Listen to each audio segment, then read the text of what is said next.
aika.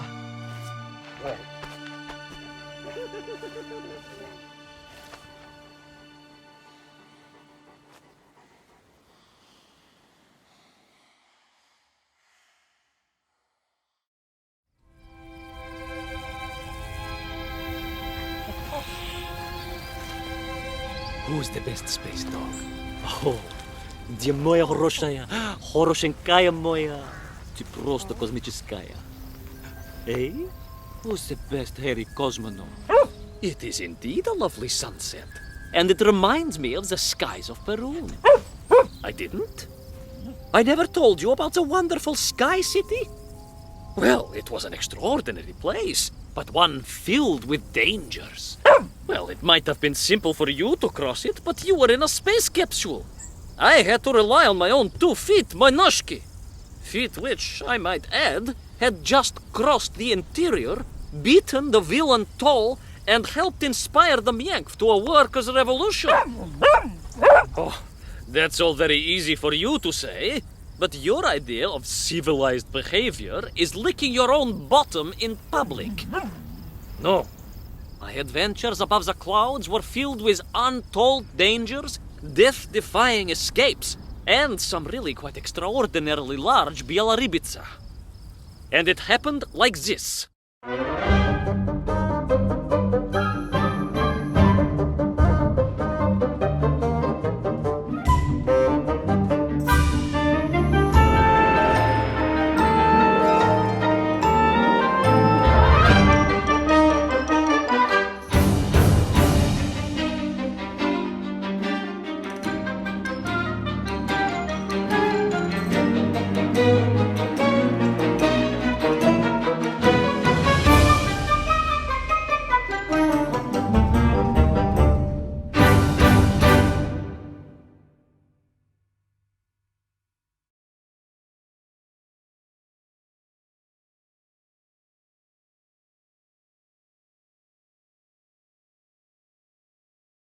Weeks had passed since I left Plutonia, and one evening, exhausted, I simply fell asleep at the foot of a strange windmill.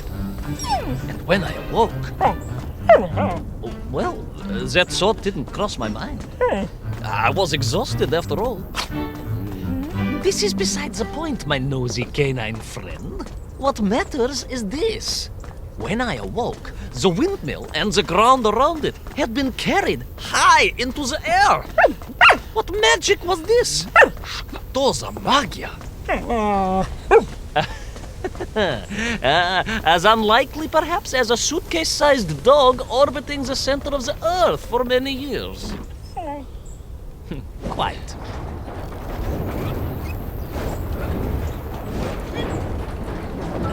Quick as a flash, Kakmonia, my training leapt into play, and I began to paddle the strange contraption through the clouds in search of answers. It is entirely possible that a miller who owns a windmill capable of levitating high into the air may also own a flying machine. Oh, now you're just being silly. May I continue my recounting of how I sailed over the sky gardens towards the mystical city of Peru? Oh, I must, my moil shatidrug. I must.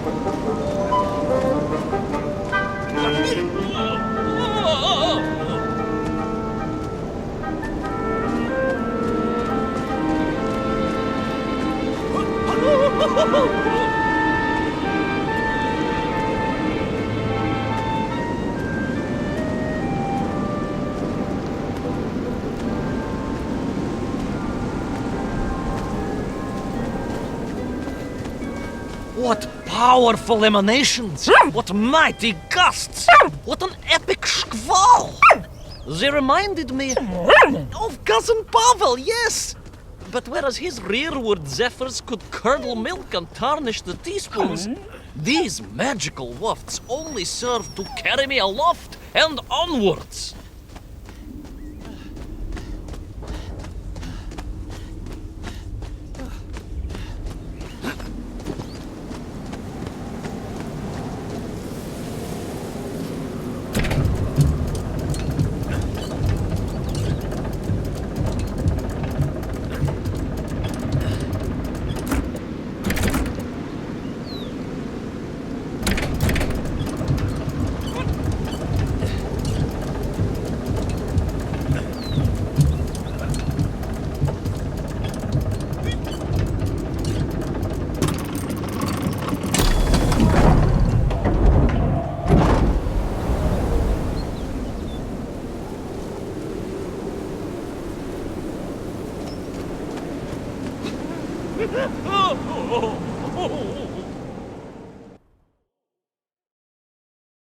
But something was afoot in the gardens of Perun.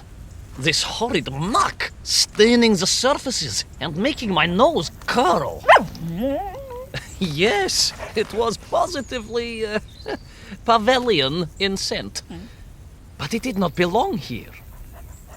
I think I once told you of Auntie Masha's passionate encounter in a cable car with the manganese entrepreneur from Chiatura. Now, Auntie Masha told me that there was a disagreeable stain and smell all around those factories and smelting works. Our industry is not without its dangers. Could it be that the once bucolic gardens of Perun were being corrupted by unchecked pollution?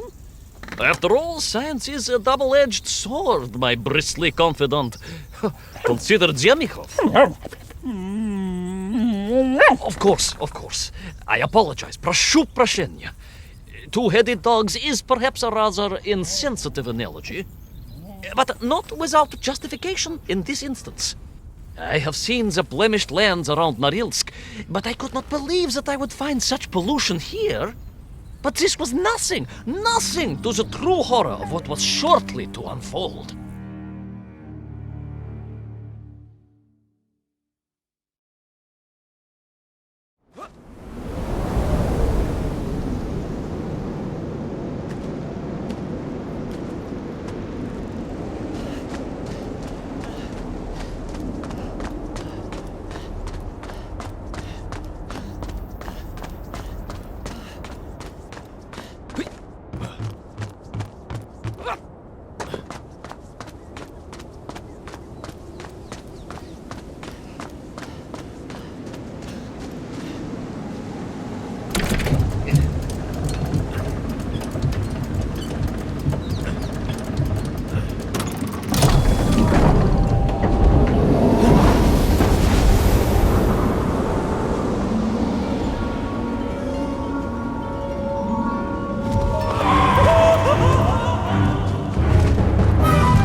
That terrible, straszная machina, spewing its poison into the air, had created a monstrous thing. A being.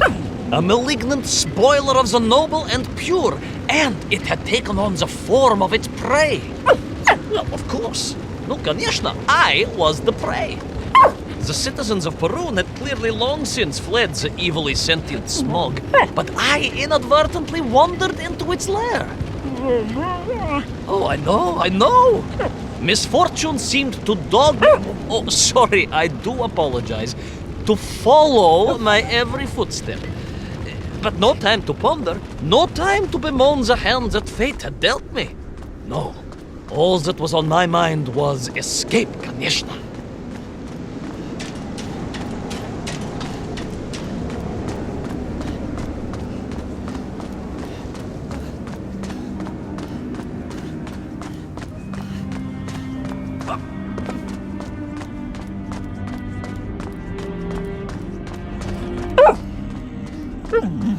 Yes, it was most interesting. The windmill seemed to be from an earlier age. Perhaps this was a devastating warning of the destructive power of unfettered industrialization. I most certainly had not forgotten about the windmills. I did not get carried away. You are missing the point. Perhaps because you are only a small dog. Oh, a brilliant, brave, spacefaring dog, of course, but a small Savashka nonetheless. If you perhaps listened more and interrupted less, I am just getting to the explanation of the windmills.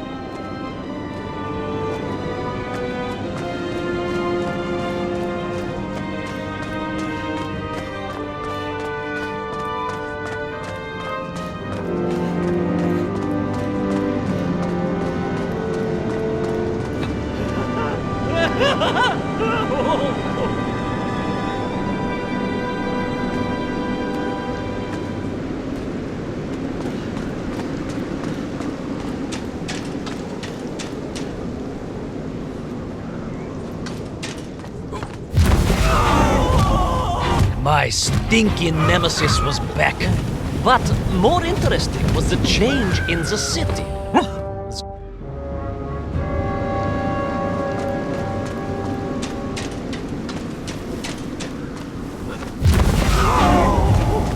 My stinky nemesis was back.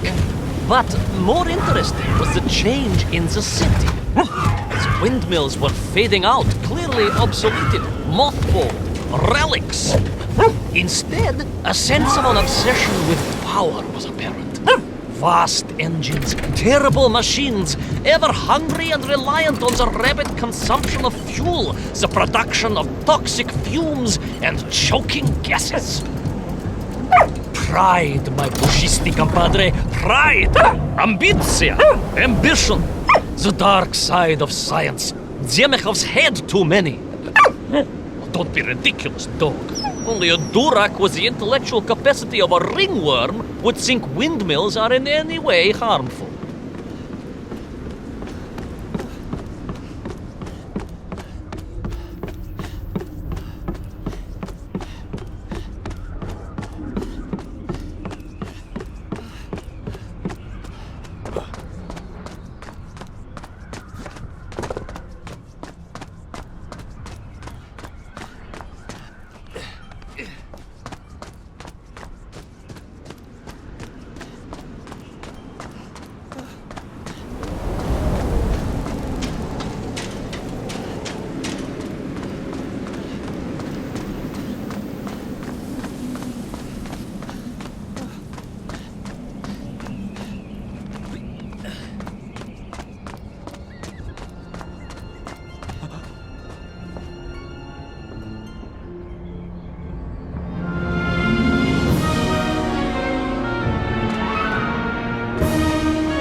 Of course, you never had much of a chance to travel.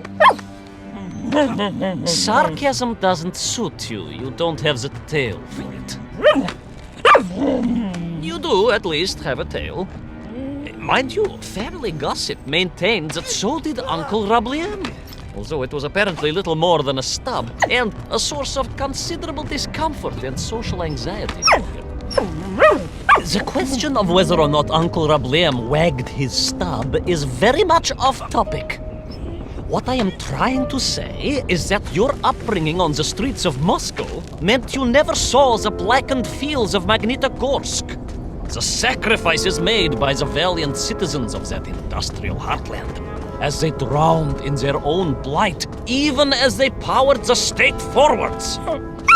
I was reminded of Magnitogorsk as I wandered through those fields of pipes and foundries, and I wept for the loss of innocence that so often goes hand in hand with progress.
Indeed! I just evaded the slimy, oily grasp of that man-made Vadzinoi, his petroleum stink clogging my nostrils and making my head thump. And I felt a great stirring within me. Yes, much like, I assume, Cousin Pavel. May he never get loose again. But no, quite different. This was no volcanic upbubbling of gastric malintent. No, it was the roaring fires of justice once more ignited within me. I felt a swell of patriotic fervor and knew the hand of destiny had fallen on me once more. Yes, what a hand it was! I could not see this great wonder sink into an abyss of poison and bile. The Perunians may have been forced to abandon their city, but I had saved the world once before and was ready to answer the call again.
What strange metal Bielaribitsa clearly designed to swim through the air? I was amazed. And there was more.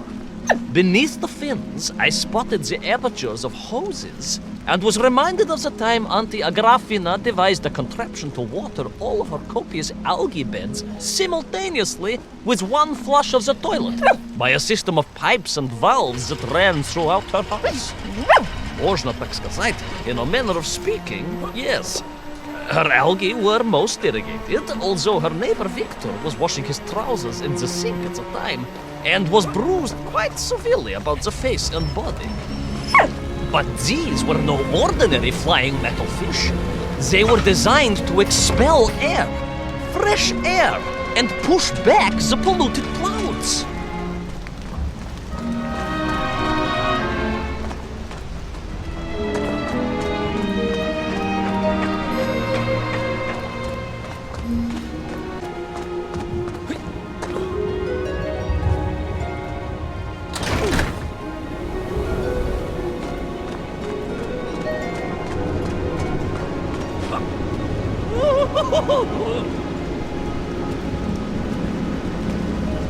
There is, of course, a fine tradition of looking to nature to solve problems of a scientific or military persuasion. Yes, as you well know. My nephew, Sergei... Yes, the very same. Poor lad with his dermatological eruptions. Well, Sergei was stationed recently at Kazachya Bucht, where dolphins were being trained as brilliant aquatic agents of socialism. Why not then be inspired by marine life? Why, there is a fish, I have heard, that can shoot jets of water from beneath the surface to knock its prey off little tiny twigs and into its mouth.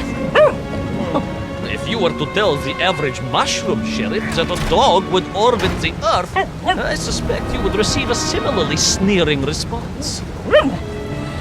That is because you are a small, hairy hound of uncertain parentage. I, on the other hand, am a cosmonaut, the product of many months of training, and I realized the answer to pollution was here all along. The Peronians, tragically, had simply never had time to finish their fleet. If only I could find a working, flying fish. If only. If only.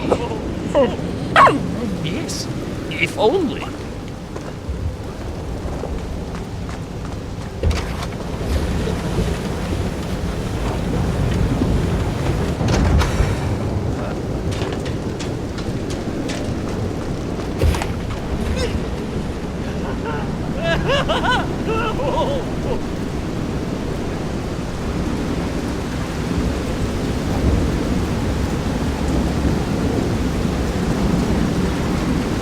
It made perfect sense, of course. The poisonous Duchata that engulfed Berun was like a nasty cold. And you know what to do with a cold to rid yourself of it. You may not get colds, but nor can you operate bee-shelling machinery. So, don't get ideas above your station. We humans, on the other hand, may produce up to 16 million perfectly unshelled bees in an average shift. But we are martyrs to our sinuses. But to clear them, aha! These are remedies we Russians have been perfecting over the long centuries of harsh winters. Onions. A quick snifter of onion oil will clear your head faster than a Pragviev can clear a hypothetical minefield. Yes, if I could find a functional fish, I would become that onion.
Yes, the working fish, the ribka. I could feel I was at the heart of Berun, and my noxious pursuer had renewed its chase with a terrible vigor.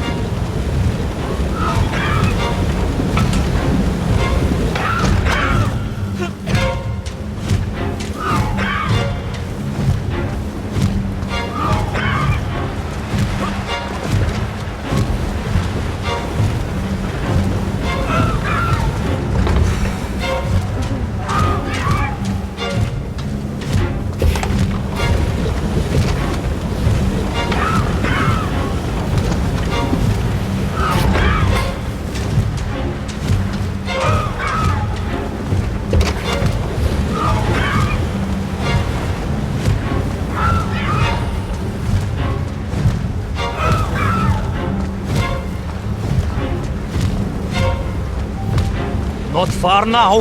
I just had to keep going, keep pushing. It's almost as if you knew about it. How about it?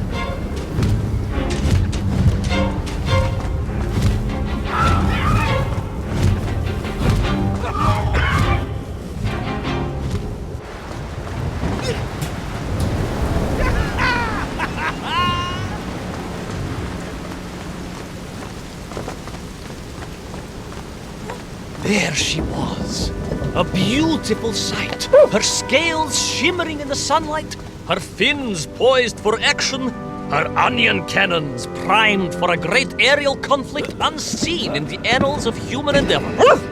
And you are just jealous it was a bigger flying machine than yours. No, Peleus Powell, it was time for science to fight back. Yes, my hairy compatriot, Hayachale, onwards to victory!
was a miracle.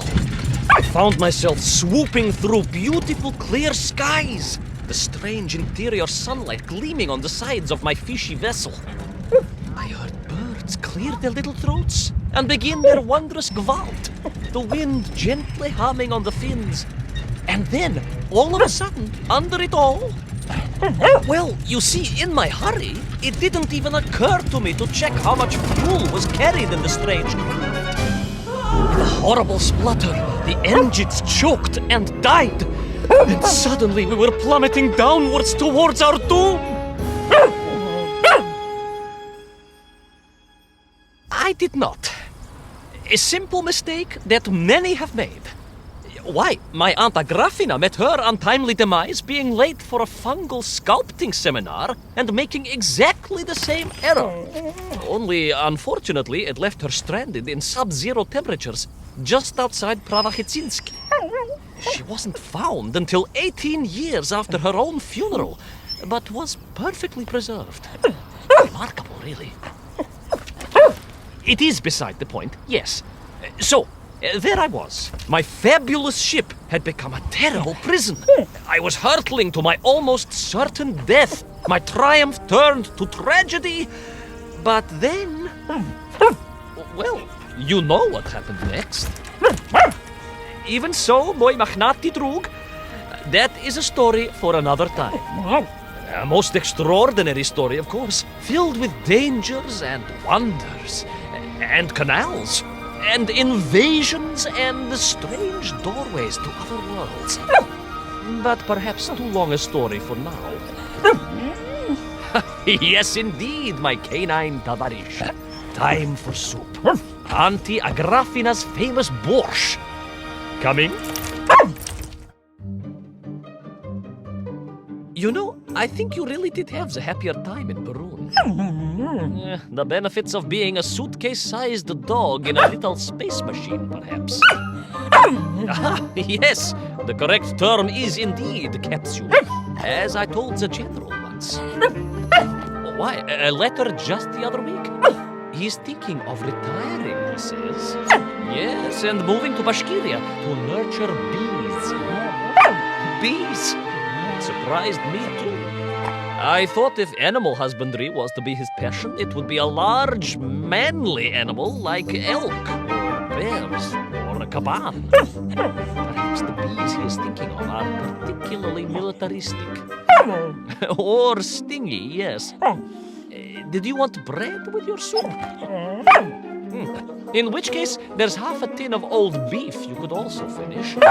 Somewhat grey, but I'm sure it won't taste awful. Yes, my four-legged associate.